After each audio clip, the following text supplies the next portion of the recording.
20,00,000 మంది. Okay. 20 lakhs people. ఈ 20,00,000 మంది ఈ 10 మంది చెప్పినవన్నీ విన్నారంట. దేవుడేం చెప్పాడు? మీరు ఆ దేశాన్ని స్వతంత్రించుకుంటారు అని చెప్పాడు. కానీ ఈ 10 మంది చెప్పిన అవిశ్వాసపు మాటలను 20,00,000 మంది విని, నిజమే కదా! Is this not right?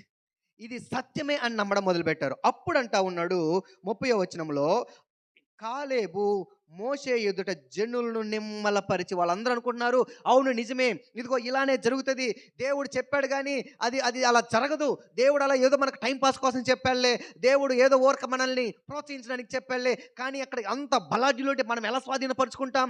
It will not happen. అది జరగదు జరగదు జరగదు అని వాళ్ళందరూ ఏడుస్తూ ఉన్నారంట, రోధిస్తూ ఉన్నారంట, ఎంతో బాధపడతా ఉన్నారంట. వాళ్ళు ఇంకొన్ని ప్లేసులు ఏమంటారంటే, నువ్వు మమ్మల్ని ఎందుకు తీసుకొచ్చావు ఇక్కడికి? మేము ప్రశాంతంగా అరణ్యంలో ప్రశాంతంగా ఐగుప్తులో ఉంటే మా జీవితాలు చక్కగా ఉండేవి కదా. They want to go back. Okay.